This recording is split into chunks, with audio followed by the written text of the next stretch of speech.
Brandon Aiyuk news, Wiggs. Mm-hmm. I am just.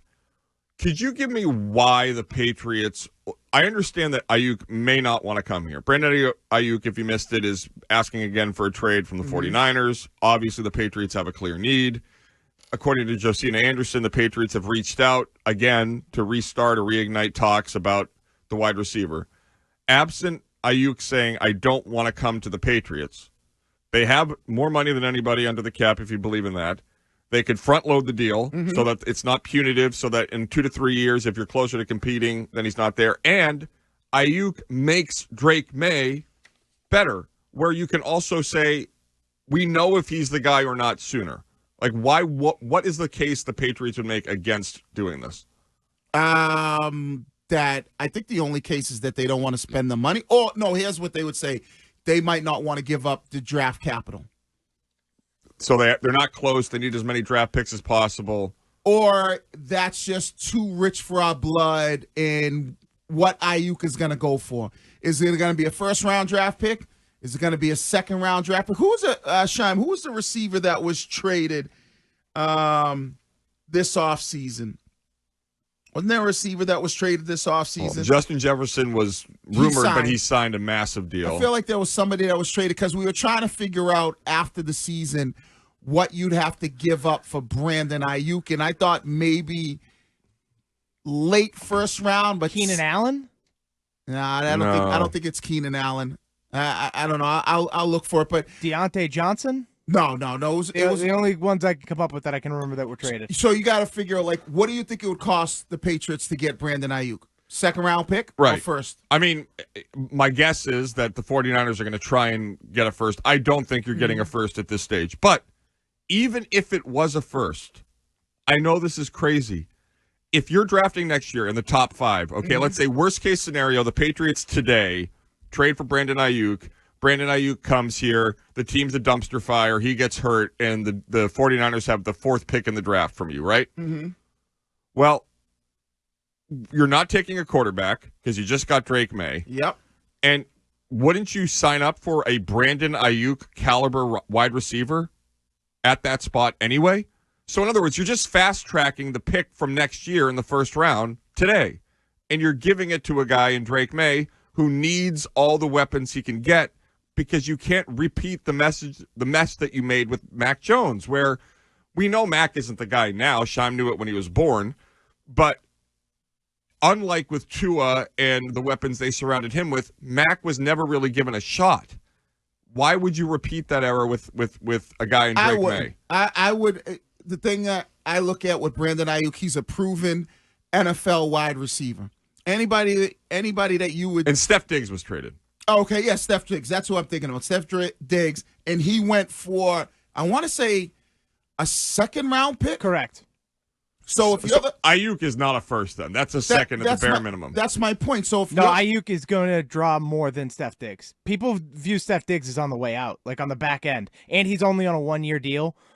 So you'd be trading for Aiyuk, assuming you're giving him a massive contract extension. Right, but I don't think you have to give up. I think if you traded a second-round draft pick, or maybe 2 second-round draft picks, you could get Brandon Aiyuk. I'm not 100% sure you have to give up a first round, but either way, I would still give up a first-round draft pick. If your second-round pick next year turns into Brandon Aiyuk, you're pretty effing happy. Yeah, that's a win. Even if your first-round pick turns into Brandon Aiyuk. Of course, and that's like these teams that won a lot, and it's not just the Patriots over the last few years. It's really specifically the Patriots and the Red Sox. There's this mantra from the fans and the media that say, well, they're not close. Why do you want them to bring in Calvin Ridley? They're not that close. Why do you want them to bring in, name the offensive tackle du jour? Well, because the more good players you have on your team, the less ones you need to add, and the more opportunity you get to see. We all agree, if Drake Maye is good this year and they go 5-12, it's a successful season, correct? You have your quarterback. That's the biggest thing. If Drake Maye stinks and you go 7-10 somehow, that's a bad year. So why wouldn't you do everything in your power? I don't necessarily think if he's good and they go 5-12, people are going to be thrilled. Like I do. I would be ecstatic. I think that's a think great you're in the scenario. minority. I really think that Patriots fans have had it at this point. It's been 3 seasons now of Robert Kraft saying that this is not who we are. We need to be better. Like we need to be going to playoffs again.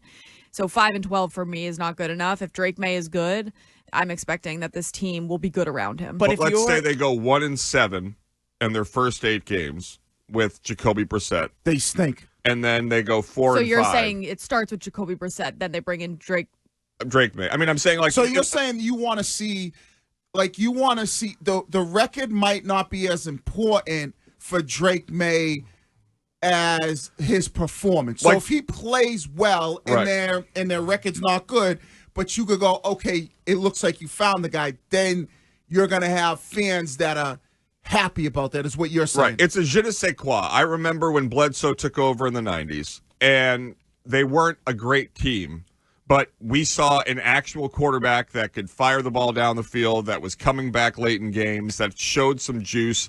Gillette, or Foxborough Stadium at the time, was alive. You just sort of know it when you saw see the it. quarterback of the future. Right. He was right there. I get what you're saying. I think that the Patriots, if you get a guy like Brandon Aiyuk, I think the Patriots, and in today's world of football, it's easy to turn it around. It is easy. Like, do we think they're going to be good on defense? Yes. Yeah.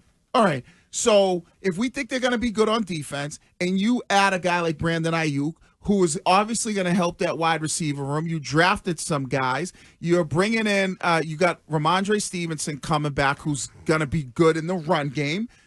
as long as he stays healthy. Yeah. I mean, that's all teams. But he's had issues. Right, but take because any injuries for a lot of teams, especially the significant players, is going to derail their seasons. Yeah. If Drake Maye plays solid football and you add pieces around them, you can easily turn around your team and be a good football team and be a team that can fight for a playoff spot. You might not be competing with the Kansas City Chiefs, but you could say, all right, this team has the ability to we talk about the Houston Texans.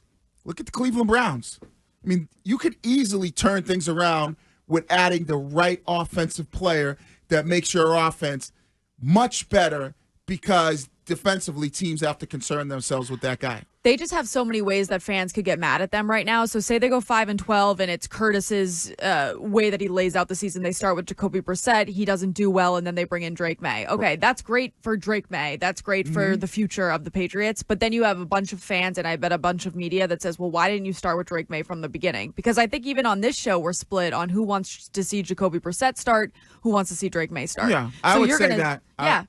So I want Drake Maye. Yeah, I want Drake Maye too. Yeah. I think Greg is holding on to Jacoby. But for me, I mean, for our purposes, it's just better to have Drake Maye playing. He's much more of a story than Jacoby Brissett, who seems like a very nice guy. However, I would say the Patriots, if they look competent, and I mean no like brain cramps with the coach getting the play in, no too many men, no receivers or tight ends running into each other. If the offense is actually something you can watch without averting your eyes, that is basically where I am. Like, they have been so bad. I think most people are like that. Like, they were so historically awful. They were so tedious to watch. It was the only time in my life watching the Patriots felt like work, because it was for work. Like, I wouldn't have watched the team at the end of last season if I didn't do this for a living. They were so unwatchable. I think most people are like that. The only thing I would make people upset, because I don't think anybody has really high expectations for this team. No. I think the only thing that would really have people upset with this football team is if Drake Maye looked like Zach Wilson. Right.